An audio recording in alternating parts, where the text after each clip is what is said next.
మరియు నేను ఏ విషయంలోనూ సిగ్గుపడక ఎప్పటి వలనే ఇప్పుడును పూర్ణ ధైర్యముతో బోధించుట వలన నా బ్రతుకు మూలముగానైనను సరే, చావు మూలముగానైనను సరే, క్రీస్తు నా శరీరమందు గణపరచబడునని.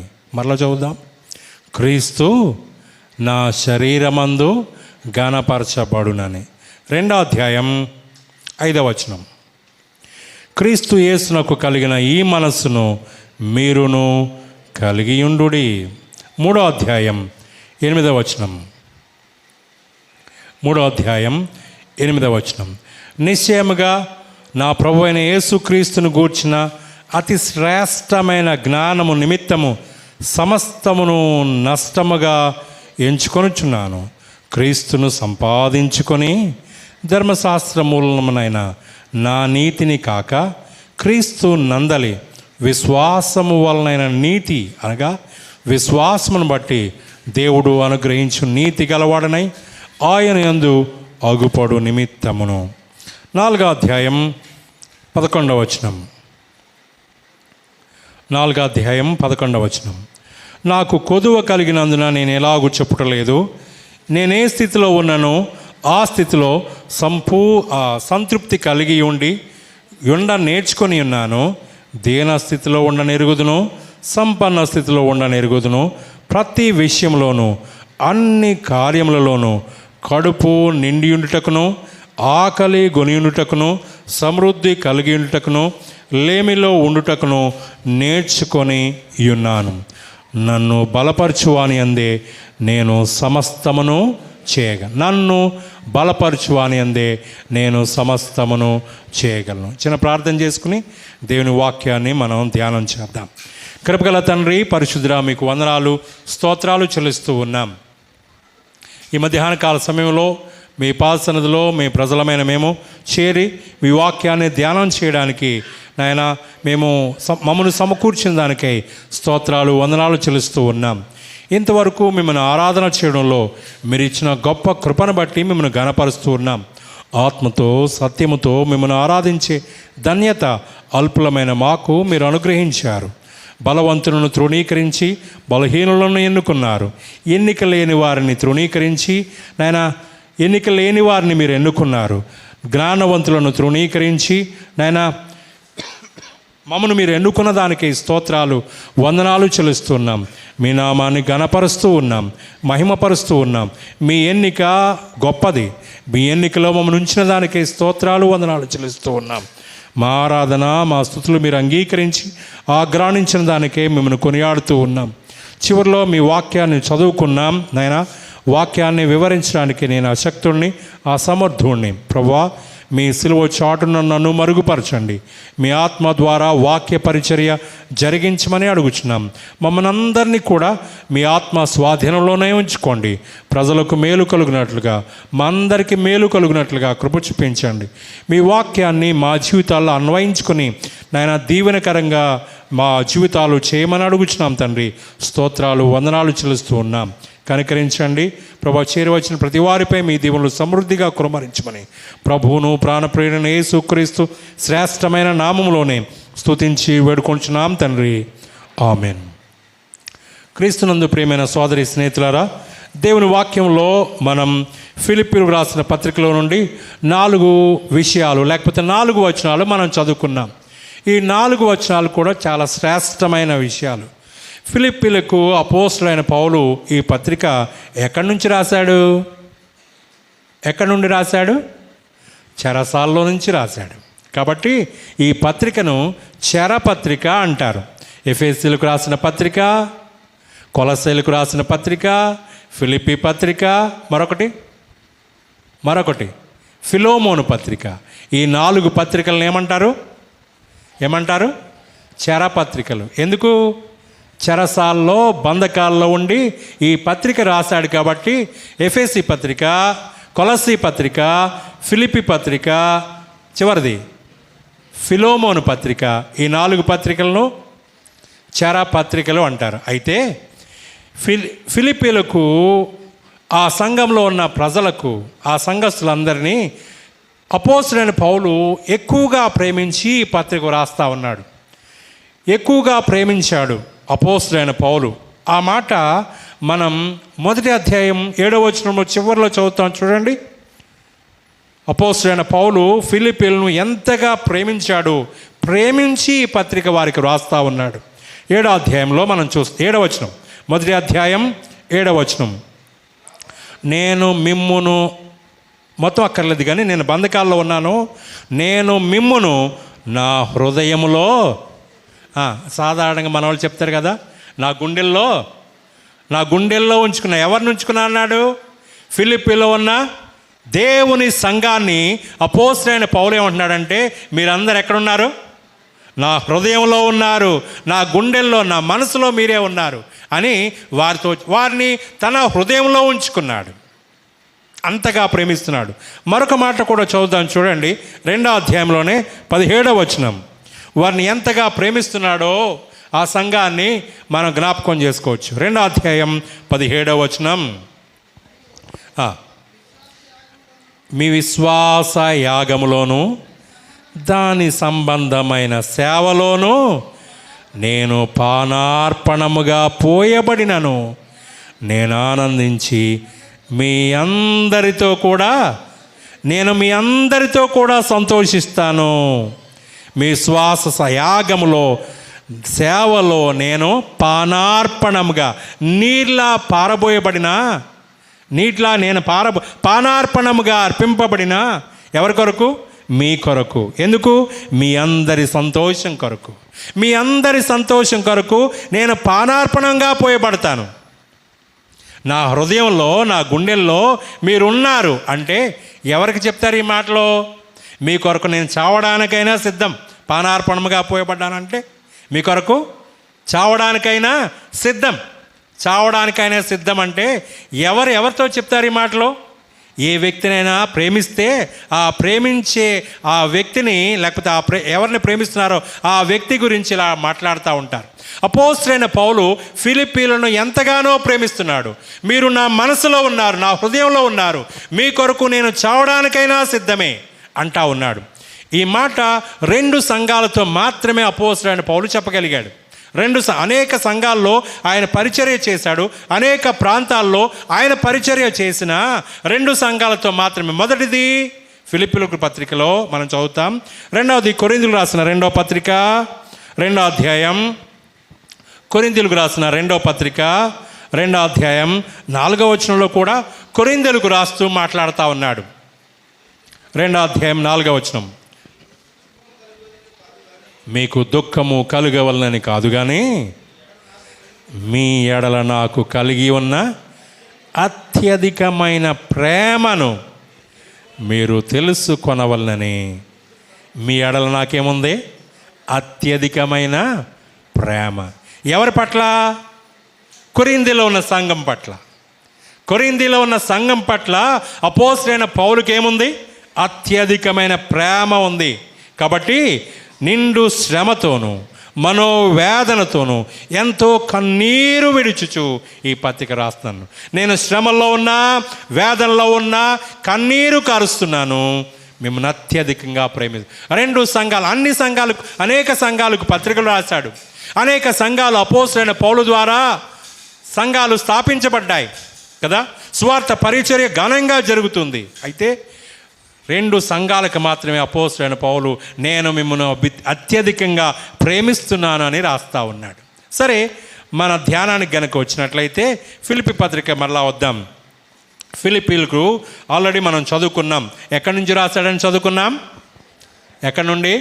చెరసాల్లోంచి, బంధకాల్లోంచి. చెరసాలంటే ఆనాటి కాలంలో ఏసీ ఉంటుందా? ఈనాటి కాలంలో కూడా ఏసీలు ఉండవు. రాజకీయ నాయకులు పోయినా వాళ్ళు బెడ్ కావాలన్నా, ఫుడ్ కావాలన్నా, టీవీ కావాలన్నా, జస్ట్ న్యూస్ పేపర్ కావాలన్నా మళ్ళీ కోర్టులో కేసు వేసి, అయ్యా మాకు ఈ ఫెసిలిటీస్ కావాలి, ఇంటి దగ్గర నుంచి భోజనం కావాలని అప్లికేషన్ పెట్టుకోవాలి. జడ్జి అనుమతిస్తేనే వారికి భోజనం కదా. ఆ ఫెసిలిటీస్ అన్నీ వస్తాయి. ఆనాటి బంధకాలు మనం ఆలోచన చేస్తూ ఉన్నాం. అవి కారాగారాలు చాలా భయంకరంగా ఉన్నాయి కదా. చెరసాల్లో సంఖ్యల చేత బంధించబడ్డారు. దెబ్బ చేత, లేకపోతే దెబ్బలు కొట్టబడతా ఉన్నారు. వారు హింసించబడతా ఉన్నారు, శ్రమల్లో ఉన్నారు, వేదనల్లో ఉన్నారు, ఇబ్బందుల్లో ఉన్నారు. బంధకాల్లో ఉండి కూడా అపోస్తలుడైన పౌలు ఫిలిప్పీయులకు ఏమని రాస్తున్నాడు? 4:4 చదువుతాం. ఎల్లప్పుడూ నువ్వు ప్రభువునందు ఆనందించుడి. మరలా చెప్పుదును. ఎక్కడున్నాడు? చెరసాల్లో ఉన్నాడు. ఎలా ఉన్నాడు? బంధకాల్లో ఉన్నాడు, శ్రమల్లో ఉన్నాడు, ఇబ్బందుల్లో ఉన్నాడు, కష్టాల్లో ఉన్నాడు, సమస్యల్లో ఉన్నాడు. ఎన్ని ఉన్నా నేను చాలా ఆనందంగా ఉన్నాను, క్రీస్తులో నేను ఆనందిస్తున్నాను. మీరు కూడా ఏం చేయాలి? ఆనందించండి. ఎల్లప్పుడూ ఆనందించండి. మరలా చెప్పుదును, ఆనందించండి. ఈ శ్రమలు అశాశ్వతమైనవి, కొద్ది కాలమే ఉంటాయి. ఈ శ్రమల తర్వాత మనకి జీవ కిరీటం, నీతి కిరీటం, మహిమా కిరీటం మన కొరకు దాచబడింది. మనం క్రీస్తులో ఆనందించాల్సిన వారమై ఉన్నాం. మనం ఉన్న స్థితి తాత్కాలికమైనది, కొద్ది కాలమే ఉంటుంది. ఈ పేదరికమా, ఈ కష్టాల, ఈ సమస్యల, ఈ శోధనల, ఈ ఇబ్బందుల, ఇది ఏదైనా ఇది కొద్ది కాలమే. శాశ్వత కాలం దేవునితో మనం ఆనందించబోతా ఉన్నాం. ఎల్లప్పుడూ ఆనందించండి, ఎల్లప్పుడూ ఆనందించండి. శ్రమల్లో ఉండి కూడా అపోస్తలుడైన పౌలు ఆనందించండి అని చెప్తా ఉన్నాడు. ఈ పత్రిక క్రీస్తు కేంద్రీకృతమైన పత్రిక. క్రీస్తునే నా ఆనందం క్రీస్తులో, నా సంతోషం క్రీస్తులో, నా అతిశయం క్రీస్తులో, నా బలాఢ్యం క్రీస్తులో, నా శ్రమ క్రీస్తు, ఏది అయినా సరే క్రీస్తులోనే కదా అనే మాటలు అనేక సార్లు దేవుని వాక్యంలో ఫిలిప్పీయులకు రాస్తూ అపోస్తలుడైన పౌలు తెలియజేస్తూ ఉన్నాడు. ఈనాటి కాలంలో క్రైస్తవులు అని పిలువబడే వాళ్ళు ఉన్నారు కదా. క్రైస్తవులు ఒక వ్యక్తిని చూడగానే ఈ వ్యక్తి క్రైస్తవుడు అని ఎలా చెప్తాం? వాడి పేరు క్రిస్టియన్, బైబిల్ పేరు ఏదైనా ఉందనుకోండి, ఇమీడియట్గా మనం ఏం చెప్తాం? ఏమంటాం? బైబిల్ పేరు ఉంది, మరియమ్మో, మార్తమ్మో, ఎలియాజరో, హనోకో, ఇలా పేర్లు ఉన్నాయి. ఏమంటాం? పేరును చూడగానే క్రైస్తవుడు. వాడు దొంగ అయినా, వాడు దొంగతనం చేసినా, వాడి పేరు అలా ఉంది కాబట్టి మనం ఏమని పిలాలి? క్రైస్తవుడు అంటాం. సమాజం అలా ఉంటుంది ఆ పేరుని బట్టి. వాడు వ్యభిచారం చేసినా, దొంగతనం చేసినా, హత్య చేసినా, పాపము చేసినా, ఏమి దుర్మార్గమైన పరిస్థితిలో ఉన్నా పేరు అలా ఉంటే క్రైస్తవుడు అని చాలామంది అలాగే పేరు పెట్టుకునే వాళ్ళుగా ఉన్నారు కదా. లేదంటే కొంతమంది మెడలో సిలువ ఉంటుంది కదా. సిలువ ఉంటే వాళ్ళని చూసి సమాజం ఏమంటుంది? క్రైస్తవులు అంటారు.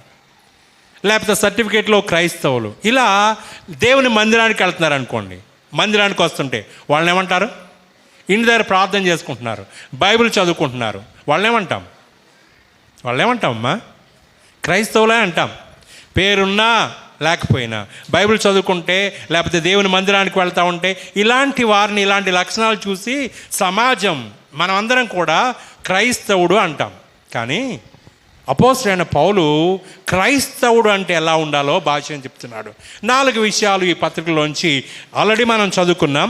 4 విషయాలు ఎవరు క్రైస్తవులు అనే విషయాలు దేవుని వాక్యం నుంచి మనం ధ్యానం చేయబోతా ఉన్నాం.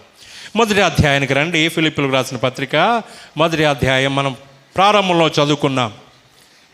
ఎన్నో వచనం? 19వ వచనం. నా బ్రతుకు మూలమునైనను సరే, చావు మూలమునైనను సరే, క్రీస్తు నా శరీరమందు ఘనపరచబడాలి. క్రీస్తు ఏమవ్వాలి? నా శరీరమందు ఎవరైతే తమ శరీరాలలో, తమ దేహాలలో క్రీస్తును ఘనపరుస్తారో వారెవరు? పేరు పెట్టుకుంటే క్రైస్తవులు కాదు, మెడలో సిలువ వేసుకుంటే క్రైస్తవులు కాదు, కరుణామయుడు సినిమా చూస్తే క్రైస్తవులు కాదు, ఇంటి దగ్గర స్తుతికూటం పెట్టుకుంటే క్రైస్తవులు కాదు, రొట్టె విరిస్తే క్రైస్తవులు కాదు, వాక్యం చెప్తే, పాటలు పాడితే, వాయిద్యాలు వాయిస్తే, సంఘానికి వస్తే, ప్రార్థన చేసుకుంటే క్రైస్తవులు కాదు. మనం చదువుకున్నాం, క్రీస్తు నా శరీరమందు ఏం కావాలి? ఘనపరచబడాలి.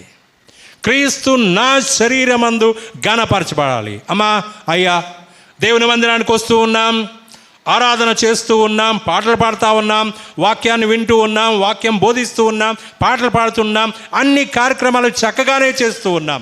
మన దేహంలో క్రీస్తు ఘనపరచబడుతున్నాడా? నీ దేహము ద్వారా క్రీస్తు ఘనపరచబడుతున్నాడా? ఆలోచన చేద్దాం. మన దేహాలు ఎవరివి? దేవునివి. 139వ కీర్తన ఒకసారి తిప్పుతారా? 139వ కీర్తన 139వ కీర్తన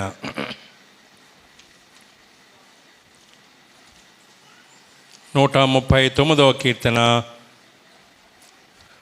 13-14 వచనాలు. ఈ దేహము ఎవరు తయారు చేశారు? నా అంతరింద్రియములను నీవే కలుగజేసుతివి. నా తల్లి గర్భమందు నన్ను నిర్మించిన వాడవు. నన్ను నిర్మించిన వాడెవరు? ఎవరు? మనల్ని తయారు చేసిన వాళ్ళు ఎవరు? మనల్ని నిర్మించిన వాళ్ళు ఎవరమ్మా? నీవే నన్ను నిర్మించిన వాడవు. నీవు నన్ను కలుగు చేసిన విధము చూడగా భయమును ఆశ్చర్యమును నాకు పుట్టుచున్నావు. అందును బట్టి నేను నీకు కృతజ్ఞతాస్తులు. మన మానవ నిర్మాణం, ఈ దేహ నిర్మాణం, కన్ను, ముక్కు, గుండె, ఊపిరితిత్తులు, మెదడు, శరీరంలోని ప్రతి అవయవం ఎక్కడ ఉండాలో, ఏ పరిమాణంలో ఉండాలో, వాటి యొక్క యాక్టివిటీస్ ఏం చేయాలో, వాటి డ్యూటీస్ ఏమేం చేయాలో, వాటి కర్తవ్యాలు, ఇవన్నీ కూడా నిర్మాణాన్ని చక్కగా తయారు చేసిన వాడు ఎవరు తయారు చేశాడు? ఆయనే. సృష్టికర్తే. నిన్ను నన్ను తయారు చేసిన వాడు దేవుడే. కొద్దిమందిని పొడవుగా సృష్టించాడు, కొద్దిమందిని నువ్వు పొట్టిగా ఉన్నా, పొడవుగా ఉన్నా, లావుగా ఉన్నా, సన్నంగా ఉన్నా, అందంగా ఉన్నా, అందం లేకపోయినా నీ శరీరం ఎవరిచ్చారు? మన శరీరాన్ని బట్టి నేను అందంగా లేనే, నేను లావుగా ఉన్నానే, నేను పొట్టిగా ఉన్నానే, నేను అలా ఉన్నానే అని అనుకోవాల్సిన అవసరమే లేదు. ఈ దేహం దేవుడిచ్చాడు. ఆయనే తన స్వాస్థాలతో నిర్మించాడు కదా. అదే మాట మనం చదువుకున్నాం.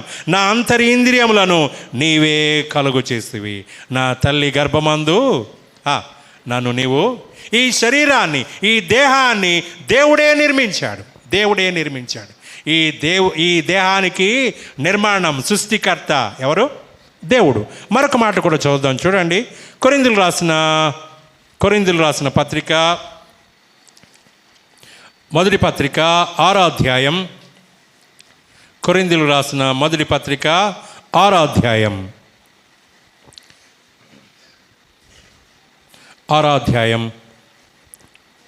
19వ వచనం. 6వ అధ్యాయం 19వ వచనం. మీ దేహము దేవుని వలన మీకు. ఈ దేహాన్ని నిర్మించిన వాడెవడు? దేవుడు. రెండవది మనం చదువుతున్నాం, ఈ దేహము ఎవరి వలన కలిగబడింది? ఈ దేహాన్ని అనుగ్రహించిన వాళ్ళు ఎవరు? దేవుడే ఈ దేహాన్ని అనుగ్రహించాడు. ఈ దేహాన్ని నిర్మించిన వాడు ఆయనే, ఈ దేహాన్ని అనుగ్రహించిన వాడు ఆయనే. మరొక మాట కూడా చూడండి, 15వ వచనం. మీ దేహములు క్రీస్తుకు అవయవములు. క్రీస్తుకు సృష్టికర్త ఆయనే దేహాన్ని మనకు అనుగ్రహించాడు. ఈ దేహాలు క్రీస్తుకు అవయవాలు. మనం ఎవరం? దేవునికి, క్రీస్తుకు అవయవాలుగా ఉన్నాం. ఈ చెయ్యి నాది. నా చెయ్యి నేనేం చెప్తే అది చేయాలా? మీరేం చెప్తే అది చేస్తుందా? నేను చెప్తే చేస్తా, మీరు చెప్తే చేస్తుందా? నేనేం చెప్తే అది. నా కన్ను, నేను ఎక్కడికి పలానా చోటుకు పోవాలంటే నా పాదాలు అక్కడికే పోతాయి కదా. నా మనసు ఇది ఆలోచన చేద్దాం, ఈ డబ్బుల గురించా, లేకపోతే ఉద్యోగం గురించా, లేకపోతే వాక్యం గురించా, లేకపోతే పలానా వాళ్ళ గురించా ఆలోచన చేయమంటే మనసు దాన్నే ఆలోచన. నా అవయవాలు నేనేం చెప్తే అది చేస్తూ ఉంటుంది. దేవుని వాక్యంలో చూస్తున్న మీ దేహాలు క్రీస్తుకు అవయవాలు. మనం సంఘంలో చేర్చబడిన ప్రతి వారం ఎవరికి అవయవాలం? దేహం దేవుడే తయారు చేశాడు, దేవుడే అనుగ్రహించాడు. మరలా మనం చదువుతున్నాం, మన దేహాలు దేవునికి ఆలయములు. మన దేహం ఏంటి? ఆయనకు అవయవములు. ఆయనకు అవయవాలు అయితే కమాండ్ చేయాల్సింది ఎవరు? ఆజ్ఞాపించాల్సింది ఎవరు? ఆయన. క్రీస్తే ఆయన ఏం చెప్తే అది మనం చేయాలి కదా. మన సొంతంగా ఏది పడితే అది చేయడానికి కుదరదు. ఈ దేహము దేవునిది. గుర్తుంచుకుందాం, ఈ దేహముతో మనం పాపం చేయడానికి దేహాన్ని వాడుతున్నామా? కానీ వాటిని చూడడానికి దేహాన్ని కన్నుని వాడుతున్నామా? కానీ వాటిని వినడానికి మన చెవులు వాడుతూ ఉన్నామా? కానీ వాటిని ఆలోచన చేయడానికి మన మనస్సు వాడుతున్నామా? మన పాదాలు దేవునికి విరోధమైన స్థలాలకి పోతా ఉన్నాయా? మన చేతులు దేవునికి విరోధమైనవి చేయడానికి పోతా ఉన్నాయా? ఆలోచన చేద్దాం. ఈ దేహము ద్వారా దేవునికి మహిమ కలుగుతుందా? ఈ దేహానికి సృష్టికర్త ఆయనే. ఈ దేహాన్ని ఆయనే అనుగ్రహించాడు.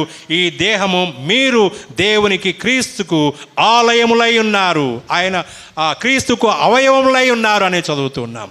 ఆయన అవయవాలైతే మందిరంలో చక్కగా వాక్యం వింటున్నాం. ఇంటికి వెళ్ళిన తర్వాత టీవీలో సినిమా చూస్తే ఈ కన్నులు ఎవరివే? ఆయనవైతే ఆయన సినిమాలు చూస్తాడా? సీరియల్ చూస్తాడా? కానీ దృశ్యాలు చూస్తాడా? మరి వేటిని చూస్తుంది మన దేహం?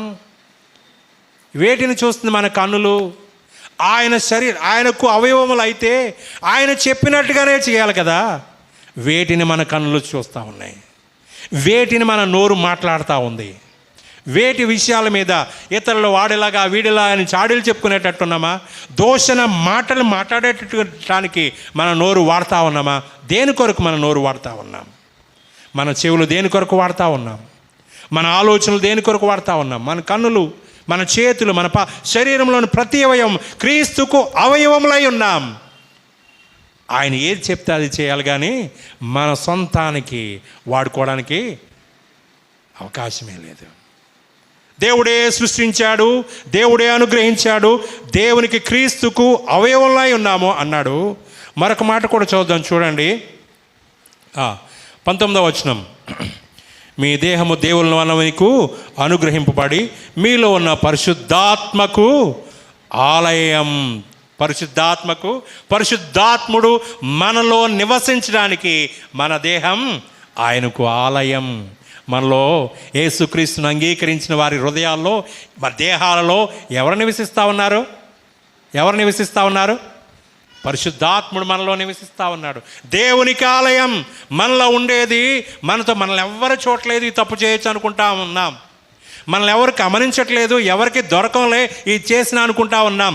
మనలో ఎవరున్నారు? మన దేహము పరిశుద్ధాత్ముడు ఉండడానికి ఆలయం అని చదువుతూ ఉన్నాం. అంత మాత్రమే కాదు, మీరు మీ సొత్తు కారు, విలువ పెట్టి కొనబడిన వారు గనుక మీ దేహముతో దేవుని మహిమపరచుడి. మీరు విలువ పెట్టి కొనబడ్డారు. పాపాత్ముడైన మానవుణ్ణి, తప్పిపోయిన మానవుణ్ణి రక్షించడం కొరకు క్రీస్తు తన స్వరక్తాన్ని ధారపోశాడు. రక్తం ద్వారా విమోచించబడ్డాం. రక్తం ద్వారా దేవుడు యేసుక్రీస్తు నిన్ను నన్ను మరలా కొనుక్కున్నాడు. మనం మనసొత్తు కాదు. నా కళ్ళండి నా ఇష్టం దేనైనా చూస్తాను, నా చేతులండి నా ఇష్టం నేను దేనైనా చేస్తాను, నా పాదాలు నాకు ఇష్టం వచ్చినట్టుగా పోతాను అంటే కుదరదు. దేవుడే వీటిని సృష్టించాడు. తప్పిపోయిన మానవుని మరలా విలువ పెట్టి తన రక్తమిచ్చి కొనుక్కున్నాడు. మన సొత్తు. మీరు మీ సొత్తు కాదు, విలువ పెట్టి కొనబడిన వారు. దేహం ద్వారా దేవునికి మహిమ కలుగుతుందా? అప్పుడు మాత్రమే నీవేమని పిలువబడతావు? క్రైస్తవుడు అయితే, దేవుని బిడ్డవైతే నీ దేహం ద్వారా ఏం కావాలి?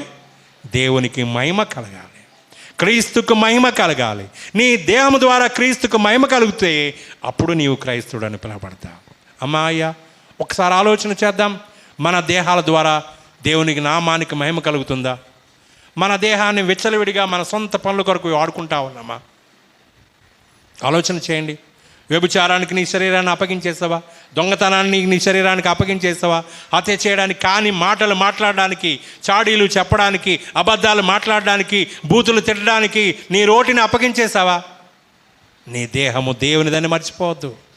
ఆయనే సృష్టించాడు, ఆయనే నీకు అనుగ్రహించాడు. నీ దేహము దేవునికి అవయవం, దేవునికి ఆలయం.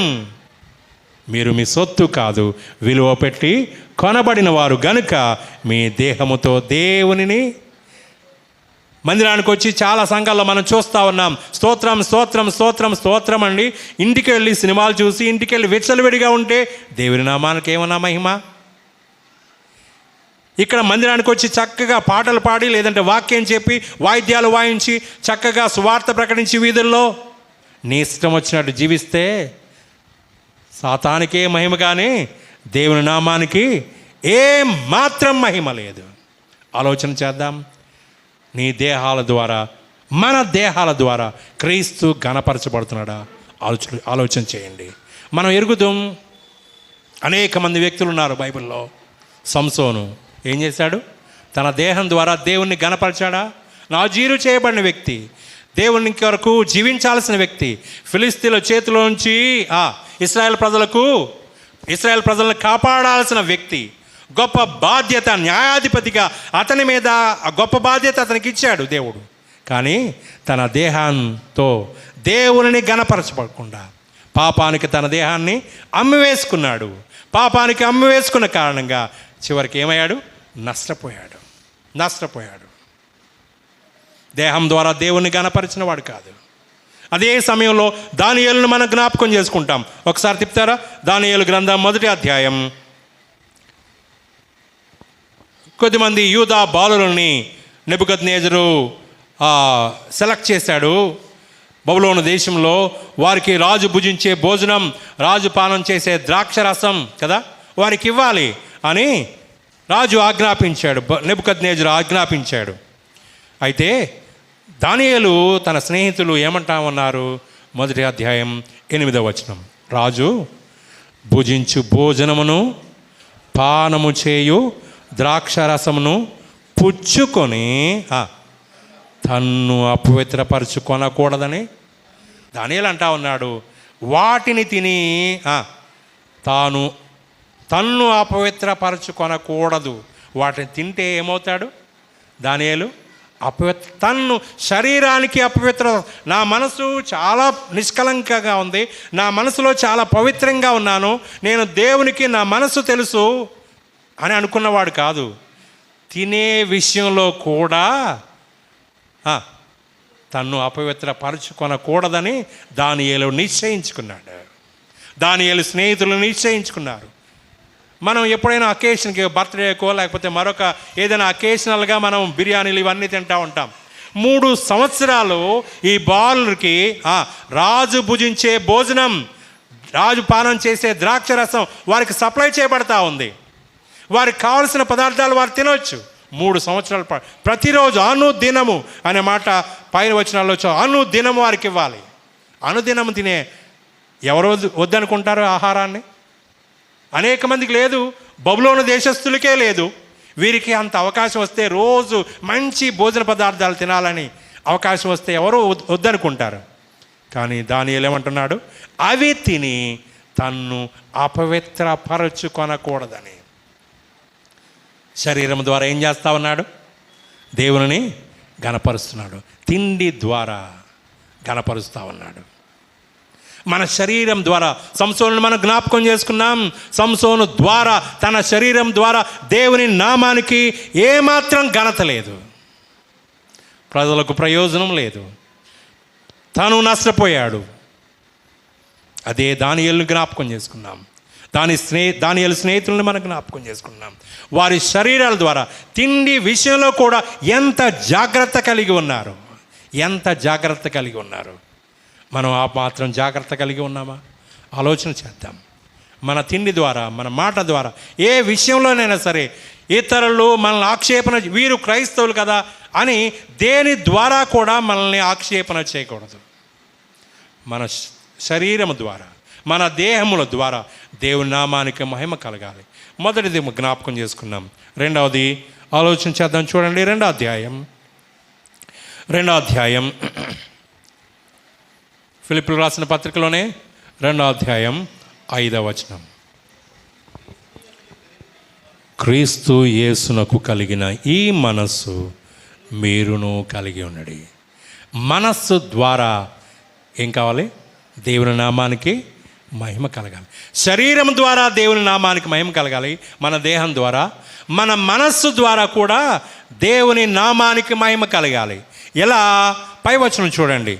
మీలో ప్రతివాడు తన సొంత కార్యములను మాత్రమే కాక ఇతరుల కార్యములను కూడా చూడవలను. ఇక్కడ 3 రకాల పనులు ఉన్నాయి, కార్యాలు.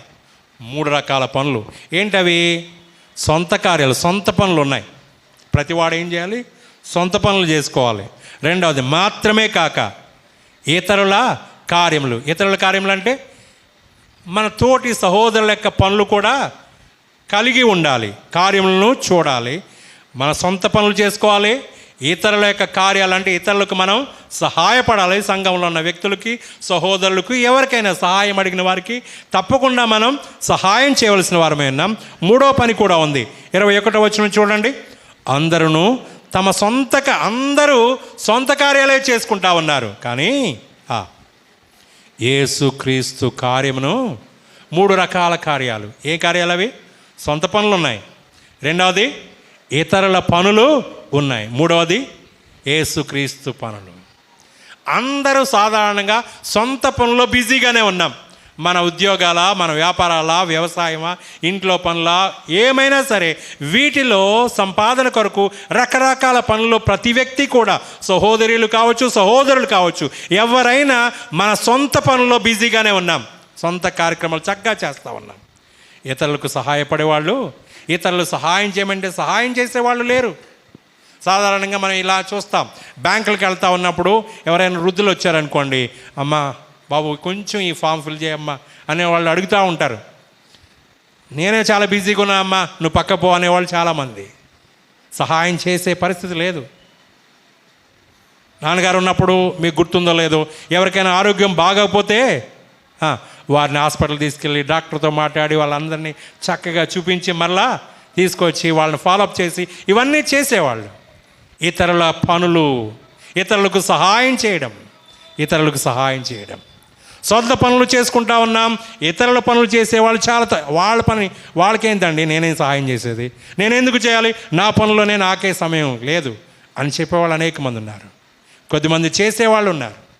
మూడవదిగా మన జ్ఞాపకం చేసుకున్నాం, యేసుక్రీస్తు కార్యములను చూడరు, సొంత కార్యాలే చేసుకుంటా ఉన్నారు. నీవు క్రైస్తవుడు అయితే, క్రీస్తు మనసు నీవు కలిగి ఉంటే నీవేం చేయాలి? యేసుక్రీస్తు కార్యాలు, యేసుక్రీస్తు కార్యాలు. ఎందుకు యేసుక్రీస్తు కార్యాలు చేయాలి? యేసుక్రీస్తు పని అంటే మందిరానికి వస్తున్నారని కదండి, ఇది దేవుని పనే కదా. ప్రార్థన చేస్తున్నాను కదండి, ఇది దేవుని పనే కదా. మందిరం ఊడుస్తున్నానండి, ఇది దేవుని పనే కదా అనుకుంటా ఉన్నాం. కానీ ఇది మన సొంత కార్యక్రమాలు. బైబిల్ చదువుకున్నా, ప్రార్థన చేసుకుంటున్నా, ఇవి మన ఆధ్యాత్మిక జీవితానికి, మన సొంతానికి చేసుకునే కార్యక్రమాలు. క్రీస్తు రాజ్య వ్యాప్తి కొరకు ఆయన సువార్తను, ఆయన ఇచ్చిన కమిషన్ మనం ఎరుగుదాం. ఆయన ఇచ్చిన ఆజ్ఞ, మీరు సర్వలోకమునకు వెళ్ళి సర్వ సృష్టికి సువార్తను ప్రకటించండి, నమ్మి బాప్తిసం పొందినవాడు రక్షింపబడును. ఆయన ఇచ్చిన ఆజ్ఞ, ఆయన ఇచ్చిన పని అది. ఆయన ప్రతి క్రైస్తవునికి ఇచ్చిన డ్యూటీ అది. సర్వలోకానికి వెళ్ళి ఏం చేయాలి? సర్వ సృష్టికి సువార్తను ప్రకటించాలి. చేస్తా ఉన్నామా? చేశాం, గతంలో జరిగించాం, ఇప్పుడు చేయలేకపోతా ఉన్నాం. ఎందుకంటే మన పనుల్లో మనం బిజీ అయిపోయాం, సొంత పనుల్లో బిజీ అయిపోయాం. క్రీస్తు కార్యం మనకు అక్కర్లా. నశించిపోయే ఆత్మల పట్ల భారం మనకు లేదు. క్రీస్తు కార్యంలో నిర్లక్ష్యం చేసిన వారంగా ఉన్నాం. అయితే క్రీస్తును జ్ఞాపకం చేసుకుంటా ఉన్నాం. 5వ వచనం 6వ వచనం నుంచి చదివినట్లయితే, ఆయన దేవుని స్వరూపము కలిగిన వాడయుండి దేవునితో సమానముగా ఉండుట విడిచిపెట్టకూడని భాగ్యం.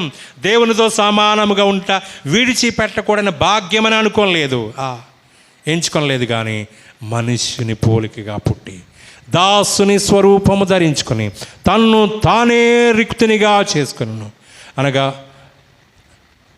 మరియు ఆయన ఆకారమందు మనుష్యునిగా కనబడి శిలువ మరణము పొందినంతగా అనగా శిలువ మరణము పొందినంతగా విధేయత చూపిన వాడై తను తాను ఇది క్రీస్తు మనస్సు. ఆలోచన చేయండి. ఆయన దేవుడు ఏమయ్యాడు? మానవుడయ్యాడు.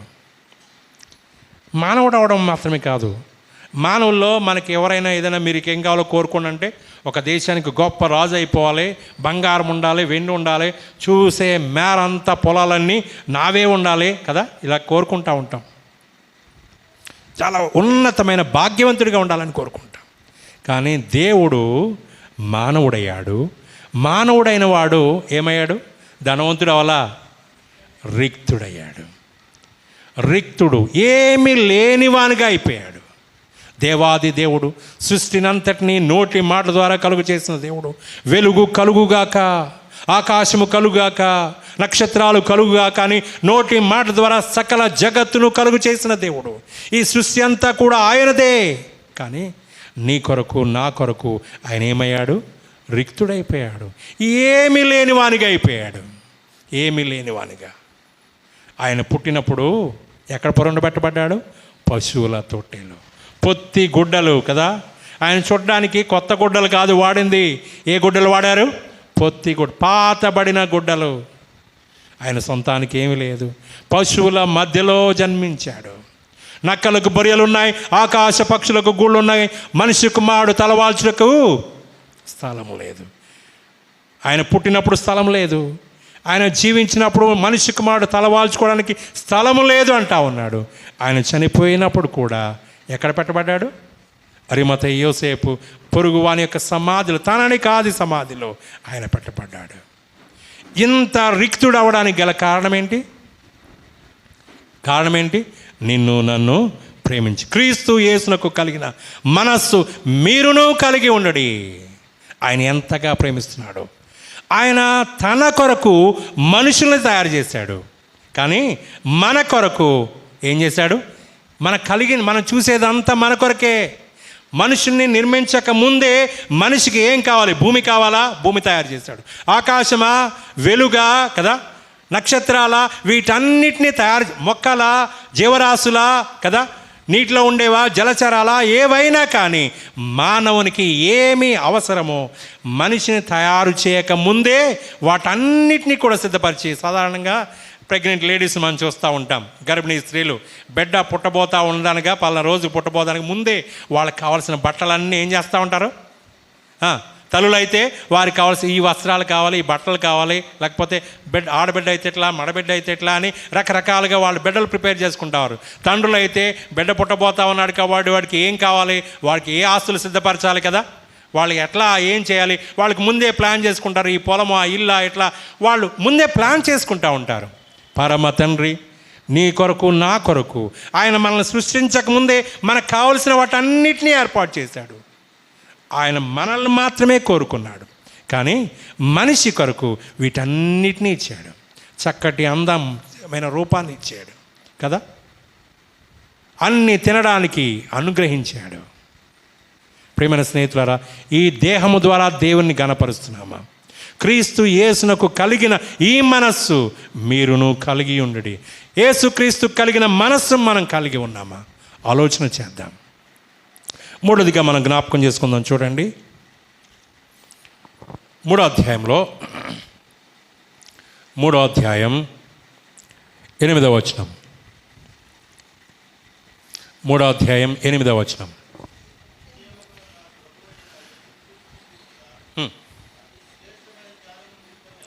అతి శ్రేష్టమైన నా ప్రభువైన యేసు క్రీస్తును గూర్చిన అతి శ్రేష్టమైన జ్ఞానము నిమిత్తమై సమస్తమును నష్టముగా ఎంచుకొనుచున్నాను. ఎందుకు? యేసు క్రీస్తును గూర్చిన అతి శ్రేష్టమైన జ్ఞానం నిమిత్తము ఎంచుకొనుచున్నాను. కంటిన్యూషన్, క్రీస్తును సంపాదించుకొని. క్రీస్తును నా సంపాదన ఎవరు? నా దేహము ద్వారా దేవుడు గణపరచబడతా ఉన్నాడు. నా మనస్సు ద్వారా క్రీస్తు గణపరచబడతా ఉన్నాడు. నా సంపాదన ద్వారా ఎవరు గణపరచబడాలి? యేసుక్రీస్తు. యేసుక్రీస్తు. ఇప్పుడు ఫిలిప్పీ పత్రిక ఎప్పుడు రాశాడంటే, సంఘం ప్రారంభమైన 10 ఏండ్ల తర్వాత ఈ పత్రిక రాశాడు. 10 ఏండ్ల తర్వాత వృద్ధాప్యంలో, చెరసాల్లో, బంధకాల్లో ఉండి ఈ పత్రిక రాస్తూ ఉన్నాడు. క్రీస్తును కలిగి ఉన్నాడు. అయినా ఈ అపోస్తలుడైన పౌలు ఇంకా అతని కోరిక ఏంటో తెలుసా? నేను ఇంకా ఏం చేయాలి? సంపాదించుకున్నాడు లేదా? రక్షించబడ్డాడు. దమస్కు రోడ్లో దేవుని ప్రత్యక్షతని కనపరచబడినప్పుడు తన మనస్సును దేవునికి ఇచ్చాడు. క్రీస్తు కొరకు తన జీవితాన్ని అర్పించాడు కదా. ధర్మశాస్త్రం నింద్యుడైన వాడు, గమలీయేలు పాదాల దగ్గర ధర్మశాస్త్రాన్ని పూర్తిగా నేర్చుకున్నవాడు, యూదా మతంలో నిష్ట కలిగిన వ్యక్తి వాటన్నిటినీ పెంటగా ఎంచుకుని, వాటన్నిటినీ అక్కడ చెప్తా ఉన్నాడు కంటిన్యూషన్లో, సమస్తమును నష్టపరుచుకొని వాటిని పెంటతో సమానముగా ఎంచుకున్నాను అన్నాడు. వాటన్నిటినీ విడిచిపెట్టాడు. ఇప్పుడు ఏం కావాలి నాకు? క్రీస్తును సంపాదించుకోవాలి. ఆల్రెడీ క్రీస్తును సంపాదించుకున్నాడు, అయినా నేను ఇంకా క్రీస్తును సంపాదించుకోవాలి.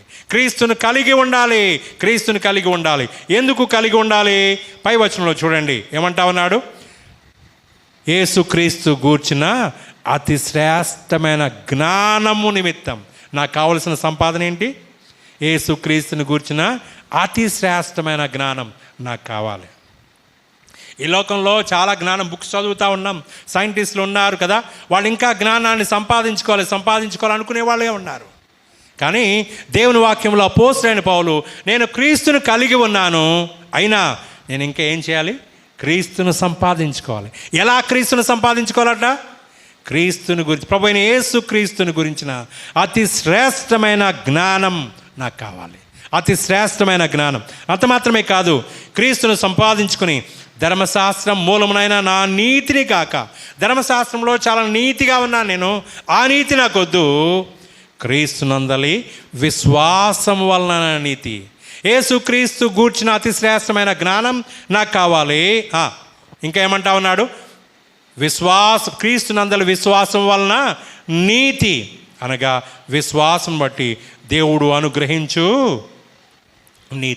నీతిని నేను సంపాదించుకోవాలి. యేసుక్రీస్తు జ్ఞానాన్ని నేను సంపాదించుకోవాలి అంటూ 10వ వచనంలో చూద్దాం. చూడండి, ఇంకా ఏం సంపాదించుకోవాలి?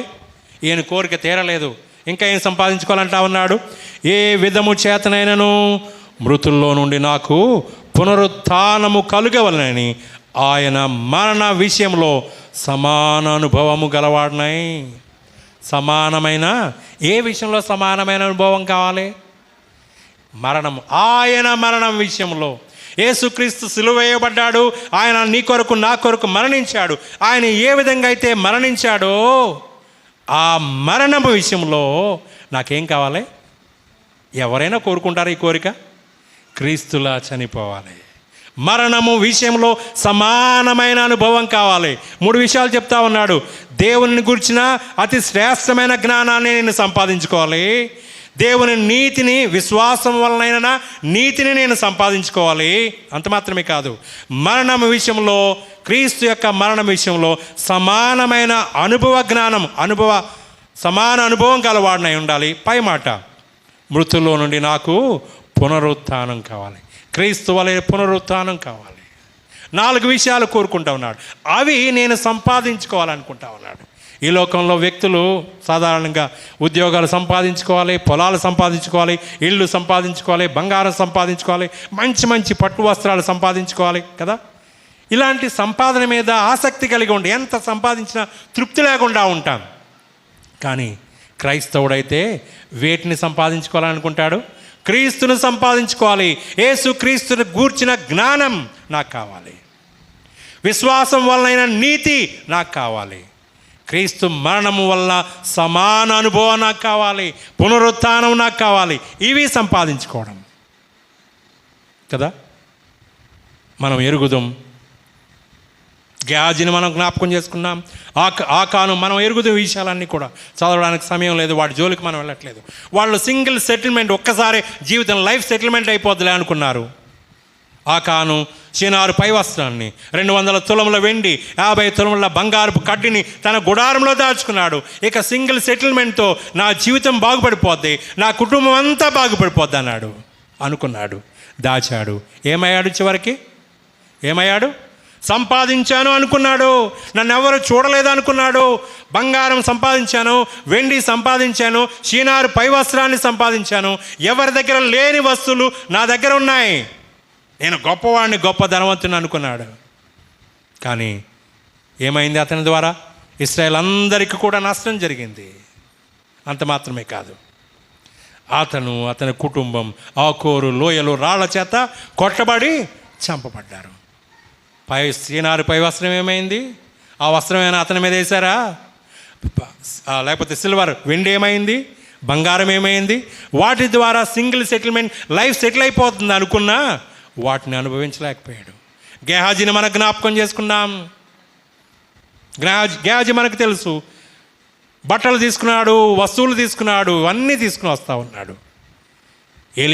ఎలీషా మాట్లాడుతూ ఉన్నాడు, బంగారంను వెండిని ఏమంటున్నాడు చదువుతారా? ఒకసారి చదువుతారా? రాజుల 2వ గ్రంథం 5వ అధ్యాయం 26వ వచనం. అంతటి ఎలీషా వానితో, రాజుల 2వ గ్రంథం 5వ అధ్యాయం 26వ వచనం. అంతటి ఎలీషా వానితో, ఆ మనుషుడు తన రథముతో దిగి నిన్ను ఎదుర్కొనుటకు తిరిగి వచ్చినప్పుడు నా మనస్సు నీతో కూడా రాలేదా? ద్రవ్యమును, వస్త్రములను, ఒలీవ చెట్ల తోటలను, ద్రాక్ష తోటలను, గొర్రెలను, ఎడ్లను, దాసదాసులను సంపాదించుకొనుటకు ఇది సమయమా? దేవుని దాసుడు ఎలీషా లోపలున్నాడు. నయమానుతో వచ్చిన మనుషులు ఉన్నారు, వారి ద్వారా ఈ వస్తువులన్నీ తీసుకున్నాడు, అక్కడే కింద మెట్ల కింద దాచిపెట్టాడు. కానీ ఎలీషా అంటున్నాడు, నా మనస్సు అతన్ని ఎదుర్కోవడానికి నీవు పోయినప్పుడు నా మనస్సు నీతో కూడా ఏమంటున్నాడు గేహాజీ? అయితే అక్కడ కూడా నువ్వు లోపల ఉన్నావు అనుకున్నాను, నువ్వు అక్కడ కూడా వచ్చేసావా? లోపల ఏం చేస్తా? వీళ్ళకి ఏం చెప్పాడు? మీరేమి లోపలికి రాక్కర్లా, మీరు ఎక్కడే ఉండండి, మీరు వెళ్ళిపోండి, అయ్యగారికి నేను చెప్తాను, అయ్యగారికి మీకోసం ప్రార్థన చేయమని నేను చెప్తాను అన్నాడేమో బహుశా. వాళ్ళని పంపించేశాడు. లోపలికి వెళ్ళిన తర్వాత ఎలీషా చెప్తా ఉన్నాడు, నా మనస్సు నీతో కూడా. అతని కళ్ళు మూసుకుని ప్రార్థన చేస్తా ఉన్నాడు ఎలీషా కదా. దేవుని సన్నిధిలో ఉన్నాడు, నన్ను చూడలేదు అనుకుంటా ఉన్నాడు, నన్ను చూడలేదు, నన్ను గమనించట్లేదులే, ఎలీషాకు తెలియకుండా నేను సంపాదించుకున్నాను అనుకున్నాడు. నయమాను కుష్ఠరోగం గేహాజీకి మాత్రమే కాదు, గేహాజీ కుటుంబం అంతా నయమానుకు కలిగిన కుష్ఠరోగం వచ్చింది. నెక్స్ట్ వచనాల్లో ఆ మాట చదువుతాం. ఆస్తి సంపాదించుకున్నాను అనుకున్నాడు, వస్త్రాలు సంపాదించున్నాను అనుకున్నాడు, దేవుని సేవకునికి తెలియకుండా నేను సంపాదించాను అనుకున్నాడు. కానీ అతను సంపాదించింది ఏంటి? కుష్ఠరోగం. ఎలీషా సముఖం నుంచి అతను బయటకు వెళ్ళగొట్టబడ్డాడు. ప్రియమైన స్నేహితులారా, మనం దేనిని సంపాదించుకోవడానికి వెళ్తా ఉన్నాం? మరొక ఎగ్జాంపుల్ కూడా మీకు చూపిస్తాను. ఏప్రిల్కి రాసిన పత్రిక 11వ అధ్యాయానికి రండి. ఇక్కడ మోషే విషయంలో మనం జ్ఞాపకం చేసుకుంటా ఉన్నాం.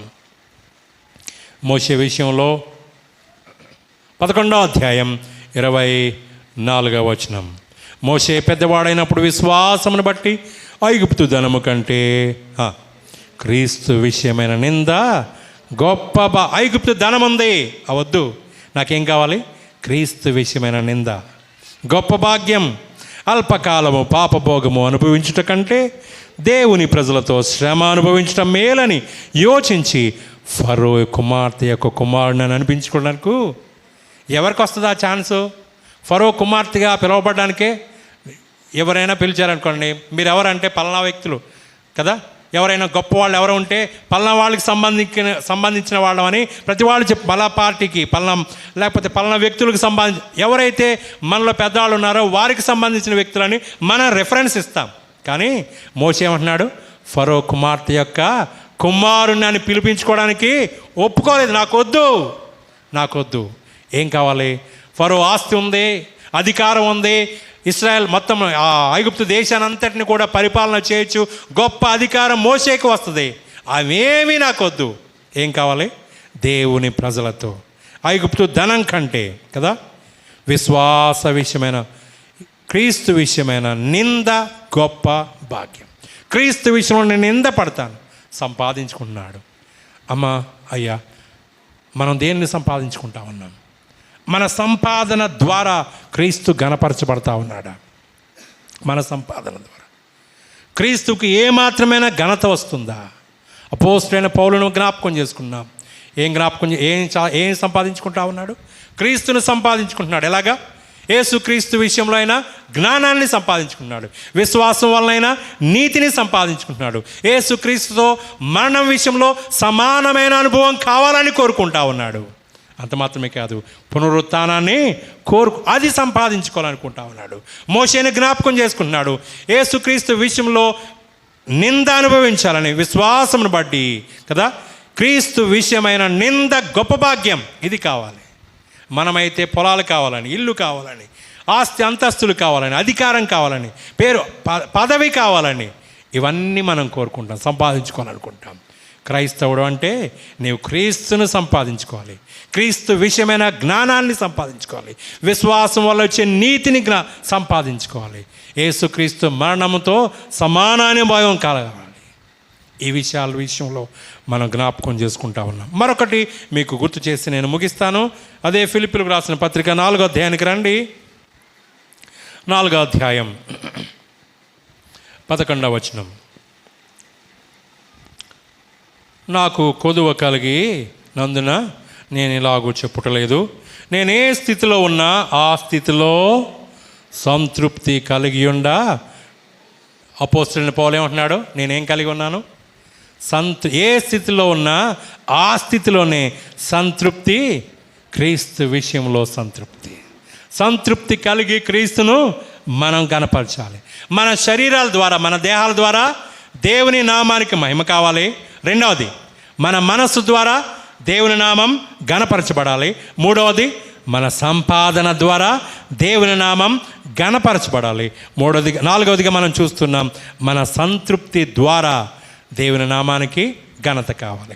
నేను సంతృప్తి ఏ స్థితిలో ఉన్నానో ఆ సంతృప్తి విషయంలో దేవుని గణపరుస్తున్నాను. ఎట్లా? దేన స్థితిలో ఉండనెరుగుదును. సంపన్న, గొప్పవాడిగా ఉండడం తెలుసు, డబ్బున్నవాడిగా తెలుసు, ఏమి లేనివాడిగా ఉండడం కూడా నాకు తెలుసు. ప్రతి విషయంలో, అన్ని కార్యములలోనూ కడుపు నిండి ఉండుటకును, ఆకలి గొనియుటను, సమృద్ధి కలిగి ఉంటును, లేమిలో ఉండడం నేను నేర్చుకున్నాను. నన్ను బలపరచువాని ఎందుకు? నన్ను బలపరచువాని అందే నేను సమస్తమును చేయగలను. నన్ను బలపరచువాని, వీళ్ళందరికీ చక్కగా క్రైస్తవులందరికీ కూడా ఈ మాట బాగా తెలుసు. నన్ను బలపరచువాని అందే నేను సమస్తాన్ని చేయగలను. ఎప్పుడు? లేమిని అనుభవించినప్పుడు, కష్టాన్ని అనుభవించినప్పుడు, చెరసాలను అనుభవించినప్పుడు, ఇబ్బందిని ఈ ఇబ్బందులు ఉన్న అన్ని ఇబ్బందుల్లో కూడా ఏం చేస్తా ఉన్నాడు? సంతృప్తి కలిగి ఉన్నాడు. అయ్యో, ఈ అనారోగ్యం వచ్చింది నా శరీరంలో, ఈ అనారోగ్యాన్ని బట్టి ఇబ్బంది పడతా ఉన్నానని వేదన పడినవాడు కాదు కదా. క్రైస్తవులమైన మనం ఆరోగ్యం సరిగా లేదా? ఉన్న ఆరోగ్యంతో దేవునిని మనం కనపరచాలి. పేదరికం ఇచ్చాడా? పేదరికం ద్వారా కూడా మనం దేవునిని కనపరచాలి. ఇబ్బందులు ఉన్నాయి, అయినా ప్రతి విషయంలో సంతృప్తి కలిగి దేవునిని కనపరచాల్సిన వారమై ఉన్నాం. లేమి ఉంది, అక్కర ఉంది, అన్ని విషయాల్లో నేనున్న స్థితిలోనే దేవుని నేను గణపరుస్తున్నాను. సంతృప్తి కలిగి ఉన్నాను. మానవుని జీవితం సంతృప్తి లేని జీవితం. సపోజ్ మనం అంబానీని తీసుకుందాం అనుకోండి. అంబానీ దగ్గర సంతృప్తి కలిగి, ఇంత గొప్ప డబ్బు ఉంది కదా ఇండియాలోనే, రిచెస్ట్ పర్సన్ కదా ఇండియాలోనే. అందరి దగ్గర ఉన్న డబ్బు కంటే అతని దగ్గర ఉన్న డబ్బు చాలా ఎక్కువ. అంబానీ కావచ్చు, అదానీలు కావచ్చు కదా, వీళ్ళు ఎవరైనా సరే. అయినా వాళ్ళు సంతృప్తిగా ఉన్నారా? ఇంకా సంపాదించాలి. కానీ క్రైస్తవుడు అంటే ఏం కలిగి ఉండాలి?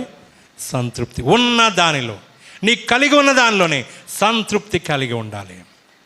నీ సంతృప్తి విషయంలో దేవుని గణపరుస్తున్నామా? ఆలోచన చేద్దాం. ఒక్క వచనం చదివి నేను ముగిస్తాను. చూడండి, హబక్కూకు రాసిన గ్రంథం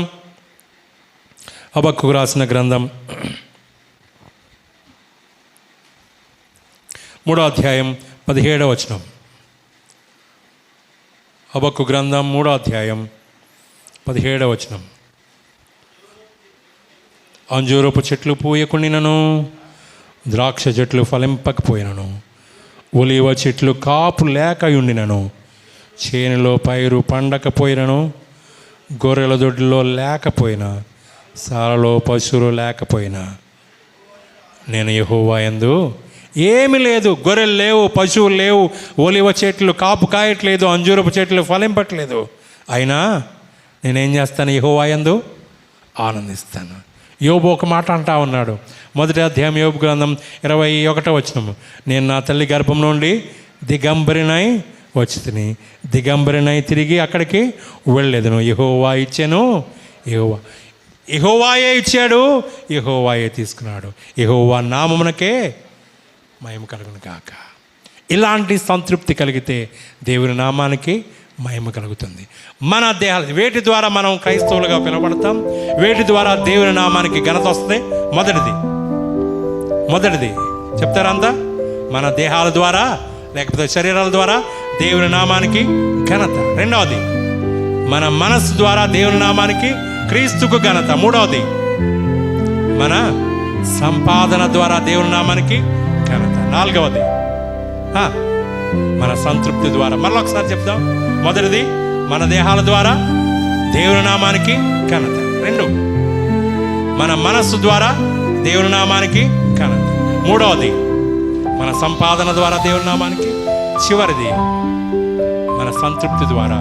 ఇలాగూ మన జీవితాల్లో సంతృప్తి కలిగి దేవుని నామానికి మహిమకరంగా జీవించాలని, మన ద్వారా అనేకులు యేసుక్రీస్తును తెలుసుకున్నట్లుగా మన జీవితాలు ఉండాలని